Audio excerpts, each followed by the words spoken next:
अस्सलाम वालेकुम दोस्तों।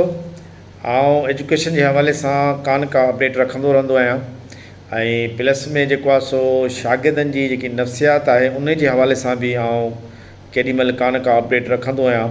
कोशिशि कंदो आहियां त अहिड़ियूं शयूं अव्हां जे इल्म में आणिजनि जेके वालदेन खे प्लस में उन्हनि सभिनी शागिर्दनि खे जेको आहे सो उन मां रहनुमाई मिले त हू पंहिंजो जेको ईंदड़ नस्ल आहे या जेके शागिर्द अॻिते हली ख़ुदि वालिद थींदा ऐं उनजो पंहिंजो नसुलु ईंदो त उन जे लाइ जेको आहे सो रहनुमाई थिए। इम्तिहाननि जो सिलसिलो गुज़िरियल 2 ॾींहंनि खां हले पियो ऐं जेॾीमहिल सुबुह ऐं शाम जा जेके आहिनि पर्चा मुख़्तलिफ़ क्लासनि जा हलनि पिया। अक्सर शागिर्द असां खां इहो पुछंदा आहिनि साईं शाम जो कहिड़ो पर्चो आहे। ऐं BSc जो आहियां त मुंहिंजो ॿियो जेको पर्चो आहे उहो केॾीमहिल थींदो। ऐं ॻाल्हि कयां त जॾहिं आउं पाण 9 ऐं 10 जे इम्तिहान ॾिना त मूंखे यादगिरी अचे थी त मुंहिंजी अमड़ मूंखे चवंदी त बाबा हाणे तव्हांजा सुभाणे पर्चा आहिनि त असीं हाई स्कूल ईंदा हुआसीं, स्लिप खणी ईंदा हुआसीं ऐं शाम जे टाइम ते जॾहिं उन क्लासनि जे अंदरि नंबर लॻंदा हुआ त असीं उहे नंबर ॾिसणु ईंदा हुआसीं त असां फलाणे ब्लॉक में असांजो जेको आहे सो नंबर लॻल आहे ऐं फलाणी सीट ते जेको आहे सो लॻल आहे। वॾो अरसो थियो आहे मूंखे तक़रीबन 27 साल थिया आहिनि, 28 साल थिया आहिनि हिन इदारे जे अंदरि कमु कंदे। असां वटि कॾहिं बि जेको आहे शागिर्द उन रुझान खां या उहा शइ ॾिसणु कॾहिं बि न आयो आहे त मुंहिंजो नंबर कहिड़े हंधि लॻल आहे, मां कहिड़े हंधि सीटिंग अरेंजमेंट में जेको आहे सो वेहंदुसि। सुबुह जे टाइम ते 9 बजे जेको आहे सो पर्चो शुरू थो थिए ऐं सूरत हाल इहा हूंदी आहे त शागिर्दनि जो जेको अचण जो सिलसिलो हूंदो आहे उहो तमामु लेट हूंदो आहे। मजबूरन असांखे 10-15 मिंट 20 मिंट असांखे पर्चो बि देरि सां स्टार्ट करिणो पवंदो आहे जीअं फुली जेको आहे सो शागिर्द वेहनि त एट अ टाइम असां हर शइ स्टार्ट करे सघूं। त इहा हिकिड़ी वॾी निग्लिजेंसी आहे वालदेन जे तरफ़ां, शागिर्दनि जे तरफ़ां। हिन सोसाइटी जे अंदरि इहा यकीनन हिकिड़ी बुरी जेको आहे सो आदत पइजी वई आहे त शागिर्द उन सभिनी रवायतुनि खे विसारे वेठा आहिनि, वालदेन उन सभिनी रवायतुनि खे विसारे वेठा आहिनि।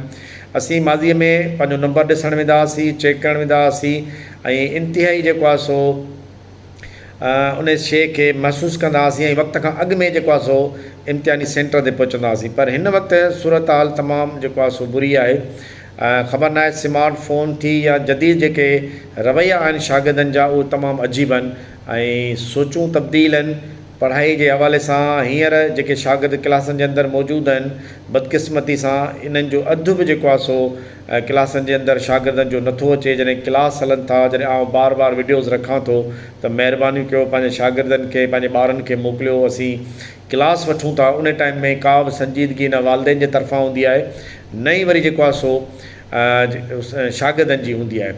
त मुआशिरे जे अंदरि यकीनन इहो हिकिड़ो वॾो बिगाड़ आहे, स्पेशली सिंध जे अंदरि त शागिर्द तइलीमी इदारनि ॾांहुं वञे न पियो ऐं उन जा जेको आहे सो मुख़्तलिफ़ जेको आहे सो ग़लति ट्रेंड जेको आहे सो यूज़ करे पियो त मुंहिंजो फार्म भरिजी वञे, मां इम्तिहान में वियां, मूंखे खोड़ सारियूं सहूलियतूं मिलनि।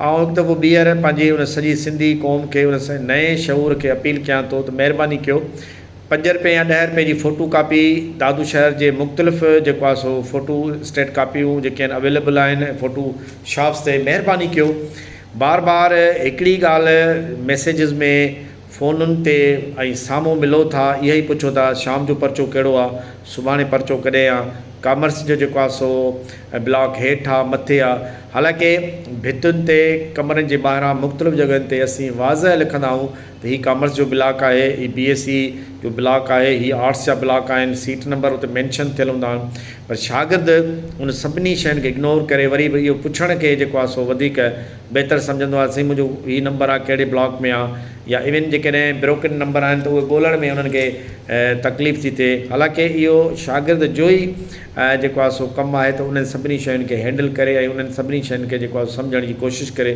जे ज़िंदगी में उन जे लाइ जेको आहे सो इस्लाह जा जेके रस्ता आहिनि उहे खुलियल हुजनि।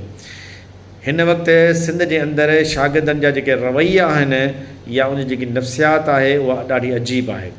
पढ़ण ऐं पढ़ाइण वारे हवाले सां उनजा जेके रवैया हुअणु खपनि या सिखण जे हवाले सां हुजनि उहे यकीनन मूंखे मखदूश लॻनि था ऐं उन्हनि में उहा संजीदगी नथी लॻे। नो डाउट असां वटि अहिड़ा बि शागिर्द आहिनि जेके आउटस्टैंडिंग उन्हनि जी परफॉर्मेंस आहे, पर मैक्सिमम मुंहिंजी नज़र में हेठी खां वेंदे कॉलेज सतह ताईं जेके शागिर्द आहिनि उन्हनि जो जेको पढ़ण ऐं पढ़ाइण वारो जेको रुझान आहे उहो आउं घटि थो ॾिसां।